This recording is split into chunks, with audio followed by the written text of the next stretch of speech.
Alexa, play me some music. Sure. Here's a custom mix just for you.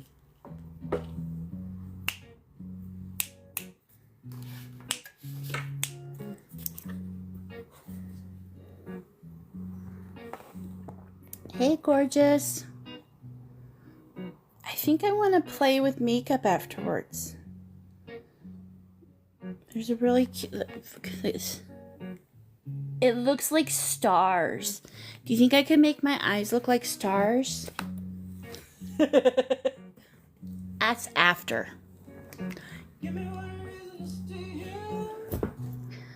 Turn my back around. I need to share it with everybody. Right? I think it's fun.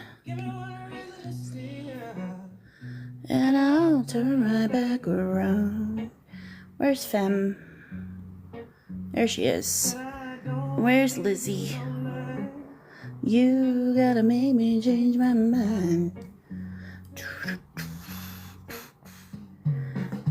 I got your number. Reading time, send. Whoo, all the things.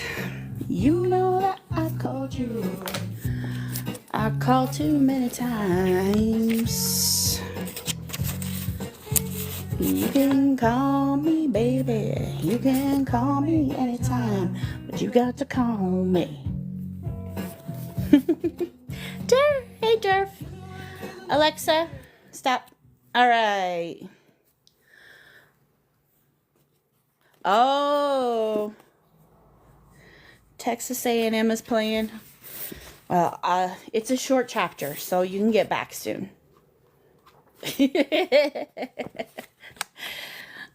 All right. Chapter 9. Spirituality, Anger, and Activism.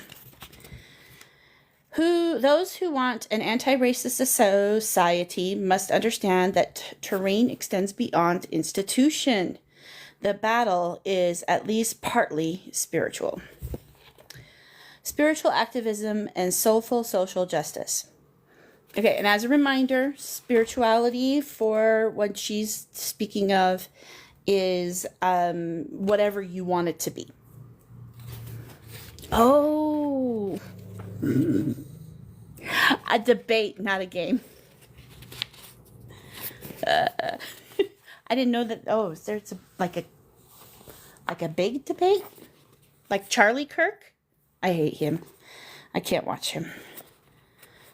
I hope they wipe his ass, kick his ass, whatever it is. Okay. Spirituality is an ethereal concept with many understandings. In direct opposition to the analytical, tangible, facts-based knowledge adored by white supremacy, spirituality is inherently elusive. It is not visible, nor can it be measured. It is a mythical entity, and it requires faith.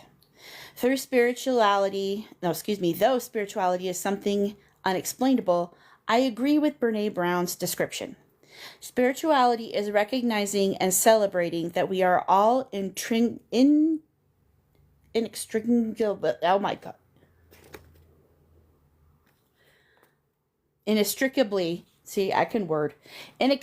connected to each other by power greater than all of us, and that our connection to that power and to one another is grounded in love and compassion.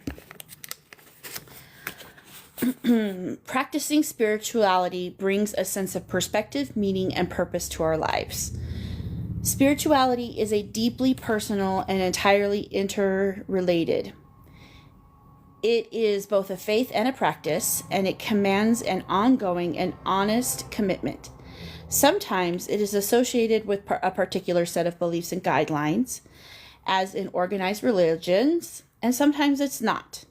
My spirituality is secular, meaning that it is not tied to an organized faith, but that doesn't make it any less potent. Because spirituality and the concept of spirit or higher power or whatever you wish to call it is so intangible, it is highly misunderstood and appropriated. To me, spirituality is not about following specific rules or praying to a certain god or over another. I'm not knocking those things, but they are not what constitute or create connection among us. To the contrary, they are very often used as a means to divide us. In contrast, my understanding of spirituality is about connecting with ourselves, one another, and the planet. I get behind that. It appreciates the interconnectedness between all living things, be it on this plane or beyond, and the sacred, infinite, and unwavering energy that binds us all.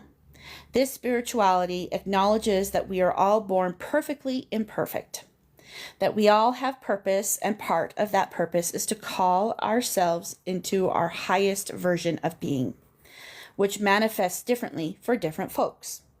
It also understands that we have all the tools that we need, everything we need to awaken on our fullest potential and self-actualize in this life or any other exists within our own hearts.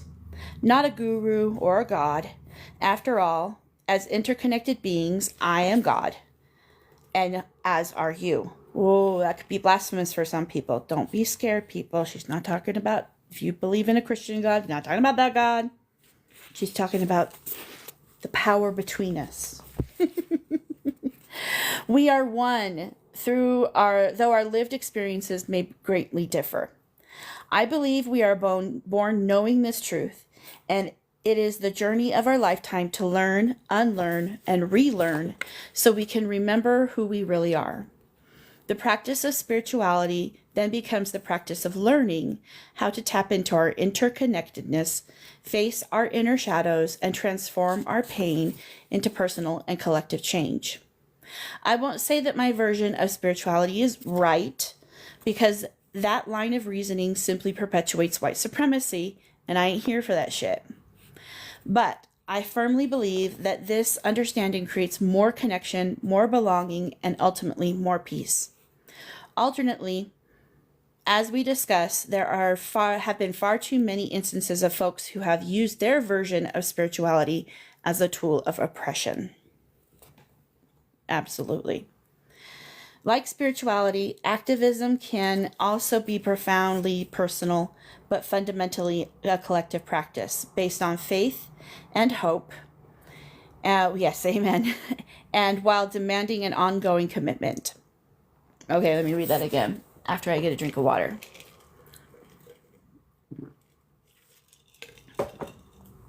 Okay. Like spirituality, activism can also be a profoundly personal but fundamentally collective practice based in faith and hope while demanding ongoing commitment. Okay, that made more sense the second time. That is, when it's done authentically. Sadly, performative activism is rampant out in these streets. The commodification of diversity and inclusion by white supremacist capitalist heteropatriarchy is serving us more of the same, but with a few more black faces in the marketing materials. Ouch, that's true, but ouch. Folks are finally understanding that they cannot continue to operate as usual because the usual is racist, sexist, homophobic, ableist, transphobic, and oppressive in pretty much all ways. But many people are caught up in seeking to be perceived as woke without actually doing the work required to get them there. Performative activism manifests as dropping social justice buzzwords without knowing their history, meaning, or calling on others to address their oppression without actively and continuously addressing your own. Seeking out cookies like praise for sharing a post on socials or otherwise doing the bare minimum.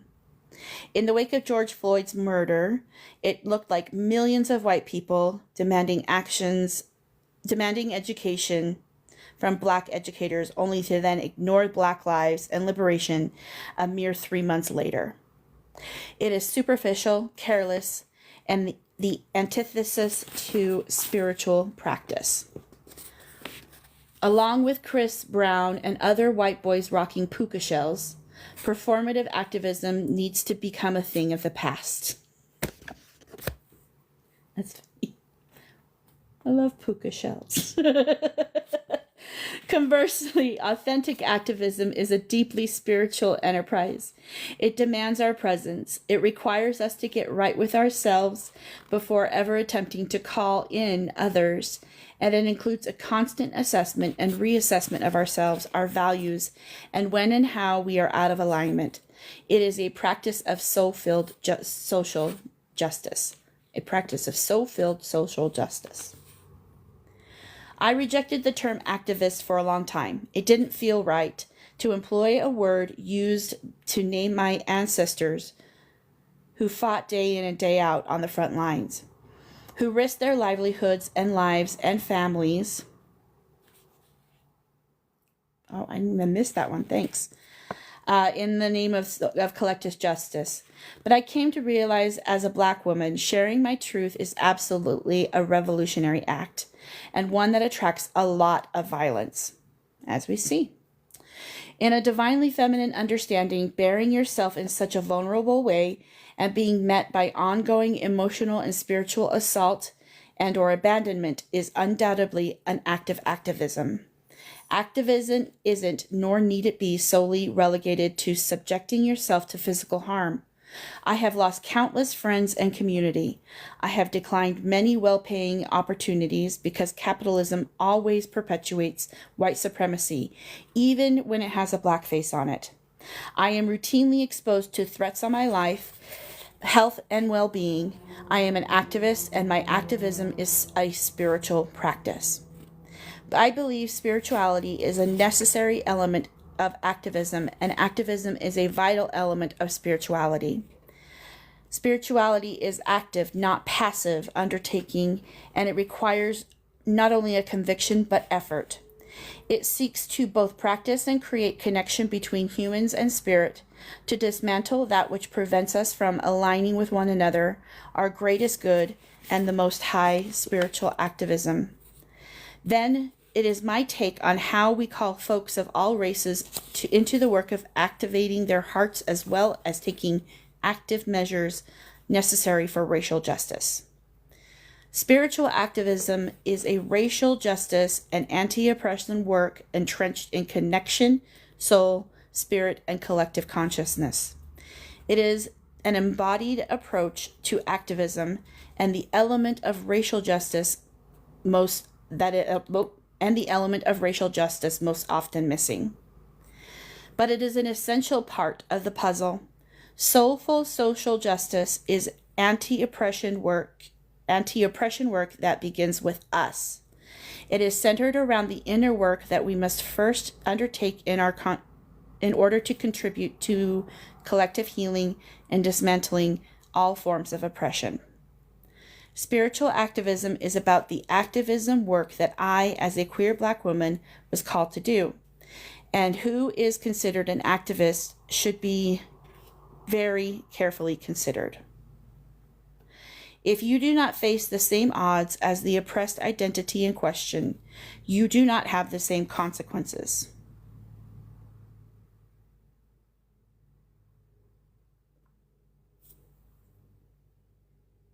All right. That hit. Okay. I'm going to read that again. Spiritual activism is about the activism work that I, as a queer Black woman, was called to do. And who is considered an activist should be very carefully considered. If you do not face the same odds as the oppressed identities in question, then you do not have the same consequences. You can act in allyship, but you are not an activist simply because you are spiritual or seek to end oppression. Seeking to end oppression does not make you special or extraordinary, nor should you seek to end oppression in order to be special or extraordinary. Committing to racial justice makes you a human connected to the collective. and our unified healing. Our unified healing. Martin Luther King Jr., Harriet Tubman, and Malcolm X practiced forms of spiritual activism in different ways. And what we need now is a culmination of the practices they commenced with divinely feminine intervention. Yeah, again, right? Drink of water. Let's read that part again.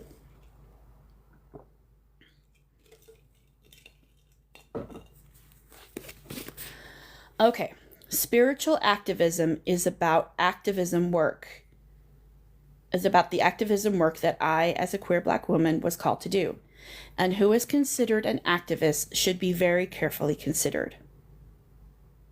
If you do not face the same odds as the oppressed identities in question, you do not have the same consequences. You can act in allyship, but you are not an activist simply because you are spiritual and or seek to end oppression. So if I'm understanding this right, to be considered a spiritual activist, to be an activist, you have to be able to hang on. As a white person, the oppression that I get under white supremacy pales in comparison to Black, Indigenous, specifically women of color, and queer women of color at that, and Black, whatever. Yeah, the whole thing. So I can partake and participate in the active work of dismantling white supremacy, but because my level of oppression, I'm not going to have the same consequences. There's going to be consequences for me that are going to be lesser just because my level of oppression is less. So there's always going to be an imbalance, right?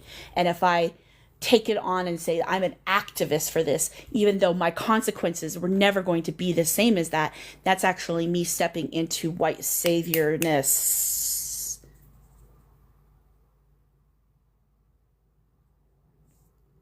You see where I'm going? Is that making any sense? Am I connecting any dots? I think that's where we're going.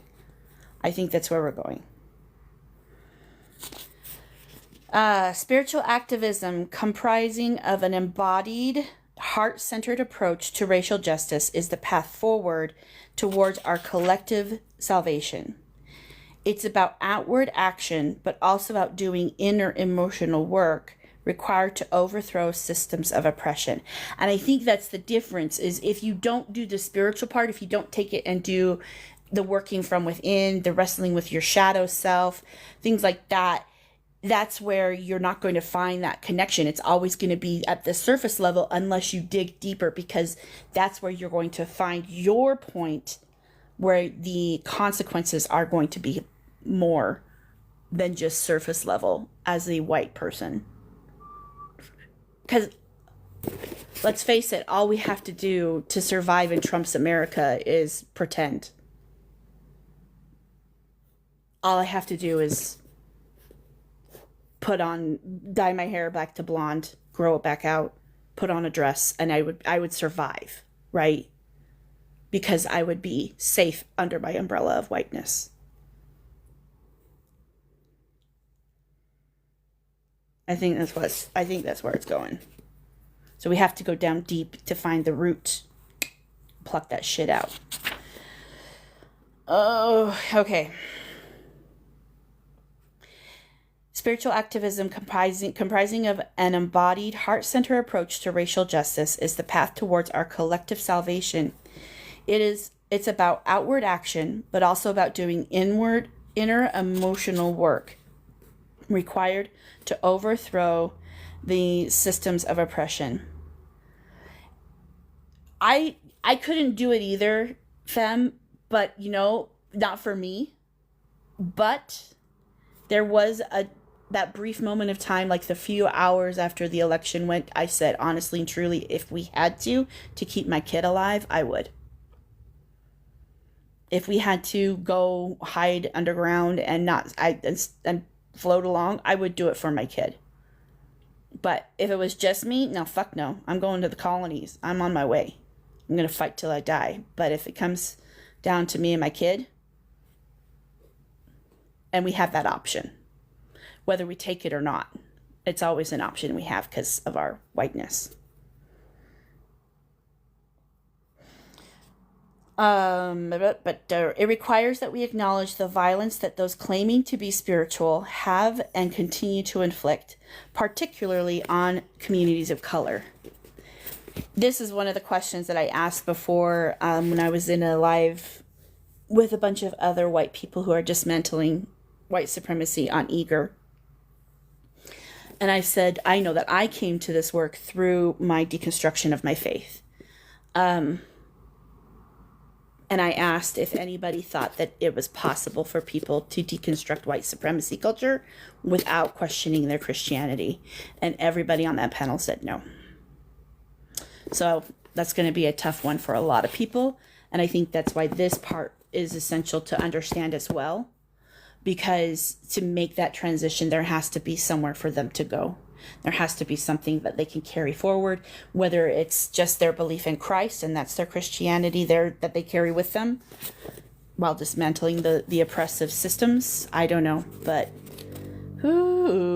yep, lots of horrible things done in the name of Christ and God, not just Christ. It is impossible to talk about white supremacy without discussing the role of religion. There you go. Spiritual sins.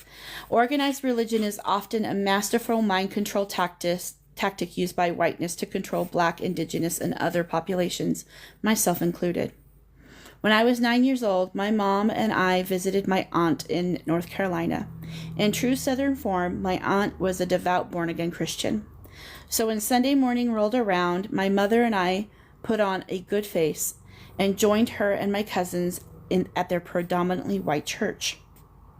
To this day, I can recall the grandeur of the chapel, the size of the ministry, and the terrifying sermon by the priest. As he was preaching, he proclaimed that it was the duty of all those in the pews to recruit all non-Christians to the faith. Otherwise, we would burn in hell. We too would burn in hell. At my impressionable age, this deliverance rocked me to my core. I exited the church in tears, and my mother taking me away to assuage my fears and ensure me that hell was not a place I was going to be going simply because I did not do as a white man on a pulpit commanded.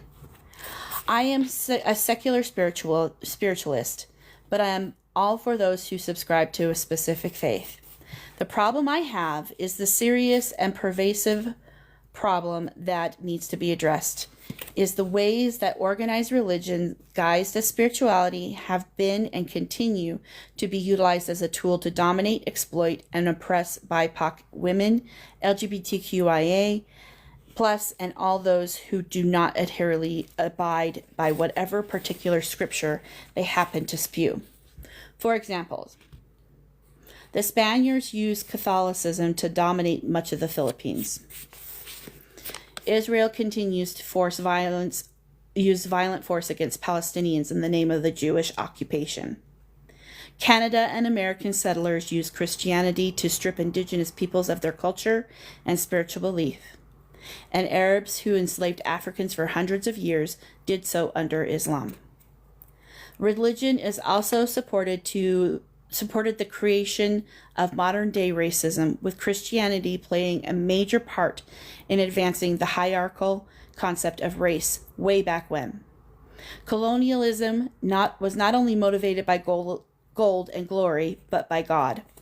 Missionaries and colonizers alike felt that it was their Christian duty to spread religion and convert non-white savages to the faith. As Showing Up for Racial Justice says, Christian churches have played central roles in reproducing the idea of white supremacy, i.e., that white is the normal, better, smarter, or holy. Not to mention the ongoing and intimate connection between Christianity and the most violent white supremacist organization the world over, the Ku Klux Klan. Many organized faiths are also homophobic, transphobic, particularly fundamentalist Christian sects that promote an egregious act of terrorism against the LGBTQIA plus folks that they coin conversion therapy.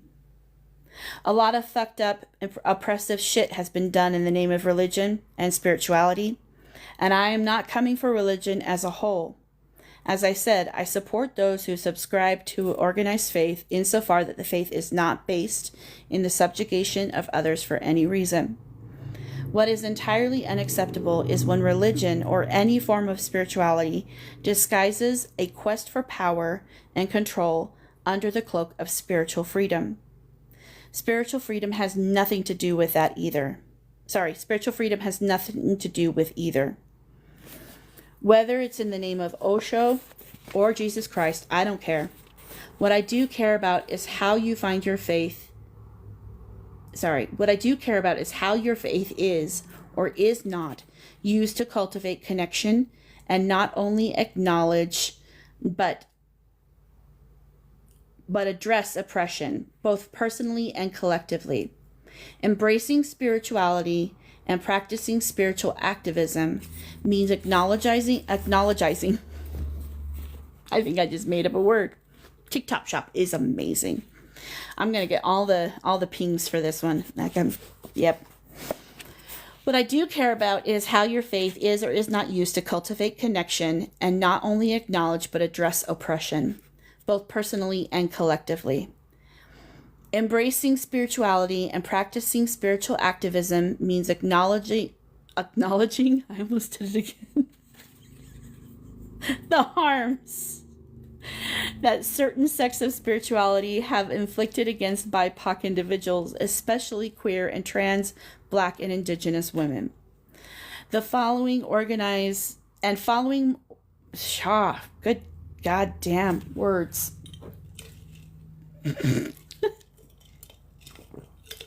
And following marginalized communities lead as a means to right the wrongs already inflicted as well as prevent future harms. Spiritual activism also requires us to embrace the fullness of our emotional experience, including, if not especially, our anger. Yeah, so organized religion, yeah, all of it. Because I have yet to see any organized religious institution that has not done anything to oppress somebody. I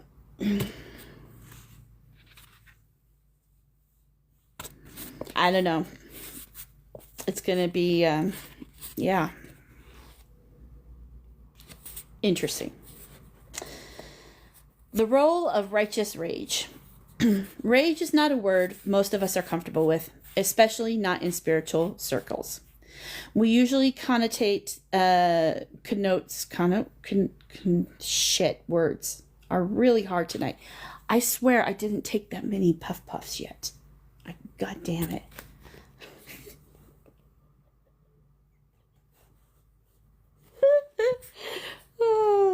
We usually connote anger. We usually connote anger and all related emotions as deviant and destructive, but our anger is maybe not enough, right? Maybe that's it.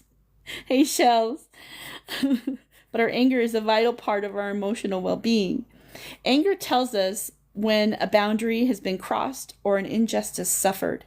And rage, an intensified form of anger, does precisely the same, though rage is often perceived as inherently uncomfortable and violent. And that understanding is yet another tool of white supremacy, and with good reason. The rage we witness under white supremacy is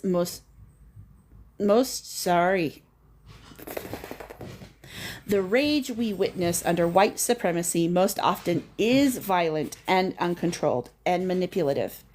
Most of us have succumbed to an unchecked form of rage at some point or another. Hey, Shells. I am most certainly have, and it ain't pretty. I have wielded my rage abusively through shaming, condescension, and coercion.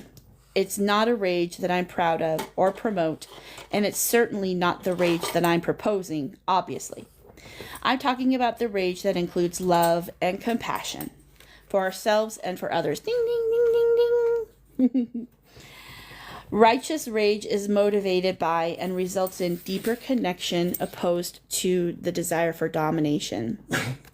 It demands discernment. It is... No. Trixie, no. You don't... No. Go lay down. Thank you. I know, Sniffy. Always sniffing stuff. Your nose gets you in trouble. Yes, it does. Okay. It demands discernment. It is a forceful anger that is asserted when grave harm has transpired, and it commands accountability. Accountability seeks to remedy harm, restore trust, and reestablish severed bonds. Righteous rage is infused by and with spirit. This kind of rage is a reflection of our mental, emotional, and spiritual vitality. Feeling intensified anger can actually be a sign of your health. For example, if you feel rage in response to being abused, your rage is an indication that you care about yourself and your well-being. It is calling you into action to ensure that you are not subject to maltreatment in the future. Rage, like anger, can be channeled and transmitted for good. It is at the core of many of the most notorious social movements of our time. Righteous rage can, and very often has, changed the world for better. Marsha P. Johnson channeled her rage into coordinating the Stonewall Uprising and uphold gay rights. Martin Luther King Jr., fueled by his anger at the poverty and plight of Black Americans, mobilized millions into creating more equity for all. Angela Davis's outrage at the social and political inequalities of women helps to solidify the feminist movement. Indeed, without anger, we may have never had the likes of LGBTQIA civil rights or women's movements. It is important to note how rage of the oppressed is particularly demonized and policed by white supremacy. For example, Black rage channeled into support of Black liberation very often requires civil disobedience as a means to combat the overwhelmingly oppressive systems of state-sanctioned brutality, like Minneapolis and Portland being set ablaze after George Floyd's murder. Black folks who took to the streets during the civil uprising were named thugs and terrorists, with many non-Black folks calling for strictly peaceful protests. But, as anti-oppression educator Mackenzie Mack says, the rage is not about control and dominance. That rage is about fatigue. That rage is rooted in being on the receiving end of global white supremacist murder and abuse for centuries. This too is righteous and revolutionary. Righteous rage is a powerful vehicle to propel personal and collective change because it inherently contains additional inertia. The potency of our rage is exactly what is required to help propel us to take on the challenging inner and outer work required to commit to racial justice, to accept and incite the changes needed, to keep promises to ourselves as well as to others, and to call on ourselves and others to dismantle the oppressive status quo systems as they currently exist. The changes required to bring about racial justice are not meager. They are lofty, robust, and all-encompassing.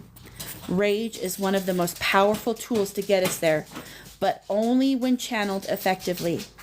It requires unlearning powerful ways of white supremacy that we have all consumed, and instead finding the capacity and tolerance to hold compassion alongside our rage. No easy ask. At first, tapping into your rage may seem like an insurmountable task.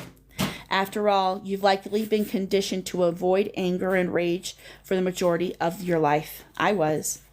This is especially true for those socialized as women and femmes. and doubly so if you are a Black woman living under the constant threat of being labeled angry simply for breathing. Still, what is undoubtedly more of a challenge is learning how to hold your rage and compassion in the same breath. Righteous rage beckons both. It holds space for the harms that have been trespassed on you and the most marginalized, and motivates you to hold those causing such harm to account. And it asks you to hold space for the perfectly imperfect humanity and others, including yourself. Not because you need to skip into some superhuman state of forgiveness towards those who have been oppressive or anybody, but because activating your righteous rage is ultimately about healing, and healing requires our full and complete selves. This is where your spiritual self gets kicked into high gear. Drink time.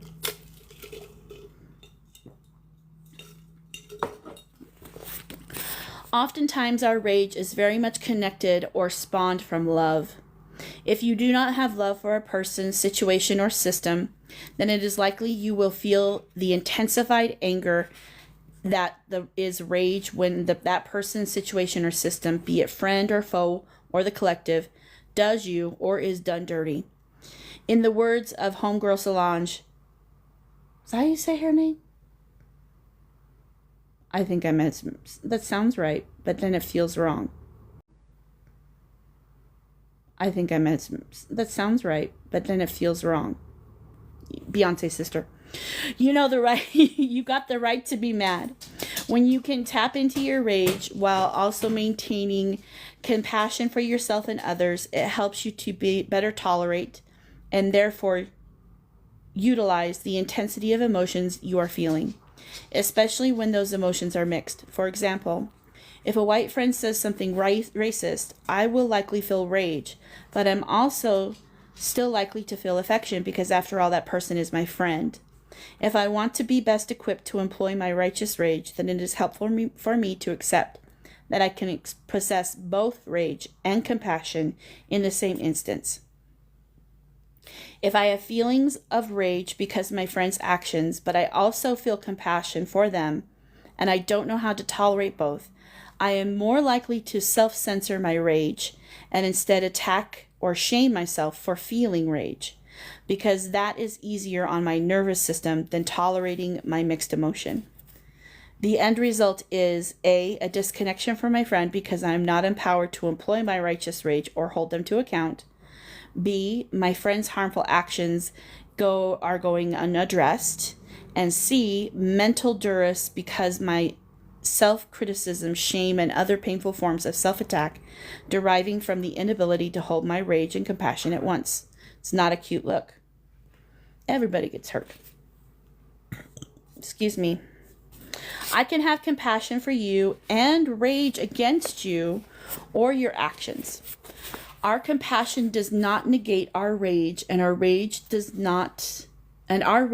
not negate our compassion. It is not easy to tolerate both emotions at once, but expanding our capacity to tolerate our discomfort is part of our commitment to spiritual activism. I can want nothing to do with you and still wish you well. Or I can forgive you and still tell you to fuck off, energetically or otherwise. I can express the harms that you've inflicted and the anger I feel as a result while still honoring your full self and acknowledging your pain, sadness, and remorse. When we fail to hold space for the full spectrum of our mixed and multifaceted emotions, we rob ourselves of full expression of our humanity, as well as the humanity of others. And we may cause ourselves harm by turning our rage inward rather than transmuting it into much needed change, a fail on all accounts. So lean into that righteous rage and compassionate anger. Spiritual activism is a loving and challenging call to embrace our righteous rage and know when that rage is righteous rather than violent, and then move in and from a heart-centered action. Let me read that one more time. So lean into that righteous rage and compassionate anger. Spiritual activism is a loving and challenging call to embrace our righteous rage, to know when that rage is righteous rather than violent, and to move in and from heart-centered action. It is a call to align with spirit in order to do deep inner work that precipitates any external or collective shift, and to motivate ourselves into being the change we wish to become. Spiritual activism is an active opportunity to observe and accept yourself and your role in perpetuating white supremacy for what it is, so you can get to work on making the change necessary to stop causing harm and start helping the revolution.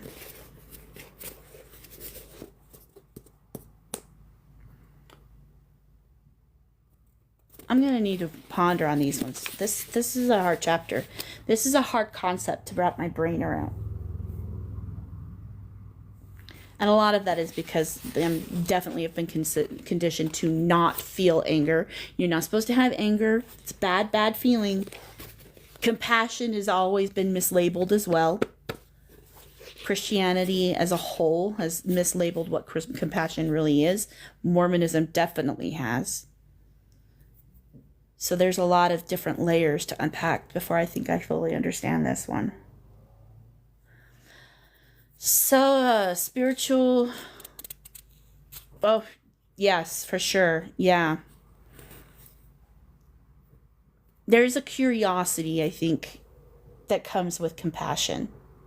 And I think that's where I'm landing is... let's do our soul care. Then we can talk. Spiritual soul care offering and call to action. Connecting with our righteous rage. Find a quiet space, take a deep breath, and ask yourself the following. Where does rage live in my body? Mine starts in my shoulders. It gets really tense there, and my heart beats so fast. And sometimes when I'm really, really, really, really all caught up in it, my eyes get blurry. Like literally, like my vision blurs and my ears ring. That's when I'm really mad. That's super big mads. But definitely starts in my shoulders and along my back. What does my rage want to do? Or what has my rage wanted to do? Whew. All the words, my words just want to come out so fast and so loud, and I just want to be heard, and it just blah, blah, blah, blah, blah. But then my words don't come out as well because, right? If my rage could talk, what would it say? Most of the time it would just say, just listen to me, God damn it. Listen to me, hear me, see me, listen to me, hear me, see me, listen to me, hear me, see me. Over and over and over again. There is no right way to express your rage. A lot of French. There is no right way to express your rage. A lot of French. I love that your rage is French. That's amazing. Please.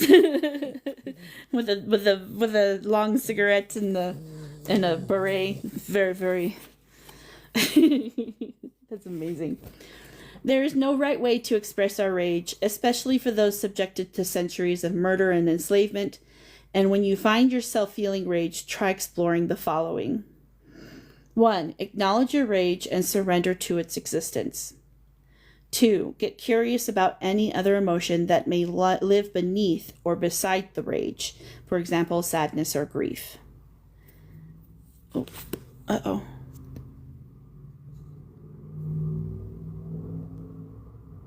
Oh, yeah. Sorry. 3. Practice tending your rage. For example, journal answers to the above and burn them safely, please. Punch a pillow and keep punching until you feel that your rage has done what it needs to do. Take a time out to reflect and take 3 deep breaths. Scream at the top of your lungs in your shower, your car, or with the music on full blast. That's my favorite personal fave, she said. Connect with your ancestors. Sometimes our rage is compounded by the rage of our ancestors felt and the feelings that we hold on to because of what they did or endured, especially Black and Indigenous folks. Honor that and hear them. If it feels available to you, and it may not, sense if you also feel love, compassion, or other conflicting feelings for the person or situation. If so, let yourself hold space for both. It's a mind fuck, so just try it out. Focus on connection rather than domination. That's huge. And tap into your inner child to explore that boundary that has been crossed, injustice inflicted, or needs required attention. Observe what your rage and loving compassion for yourself and others, particularly the most marginalized, want to do about it, and act from that place.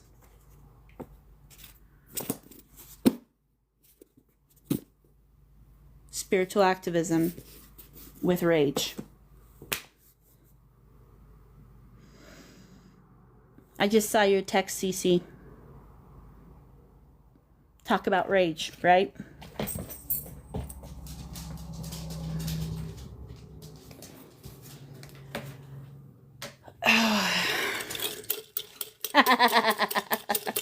For sure. Sometimes some of us get our rage a little bit easier. I definitely was one of those things. Anger has always been a scary emotion for me.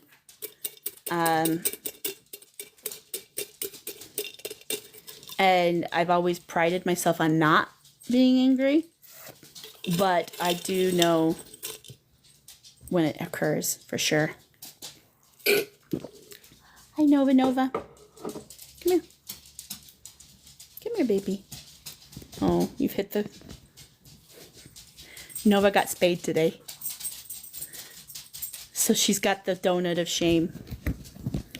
It's really cute. Let me see if I can show her.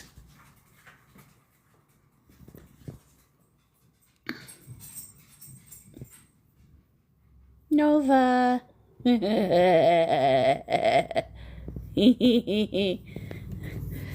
That's our donut of shame for our Novakins.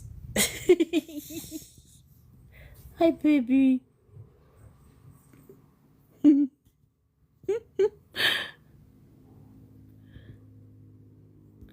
I love her. White women are not allowed to be mad. Woo, hi, some cleavage. You're right. White women are not allowed to be mad. It's a bad feeling. We're not supposed to feel that way. And I definitely... Nova's got... Yes, hello, baby. She's so sleepy. She's so sleepy still. Yeah, rage is not allowed in the white woman world. It is more allowed than it is for Black women. Black women are definitely not allowed to be angry at all. At least white women can be angry, but we are only supposed to use our angry emotions to activate the white man's. And therefore, that's what our emotions are for, is for the controlling of the white men's emotions and their violence. Come here, baby.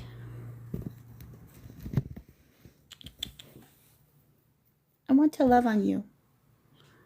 I want to love on my kitty cat with her donut on. Okay, well, that's all I have to say today. Cece, do you want to go into other place? We can go over there because I'm sure there's going to be much expletives flying. Tomorrow we will read chapter 10, which is, I think we're getting into the good stuff. Intersectional spirituality. And yeah. Oh, we're almost to part 2. Da-da-da-da. We're getting closer. See how much closer we are? I'm so proud of us. I'm so proud of me. High fives. Okay, I'll talk to you later.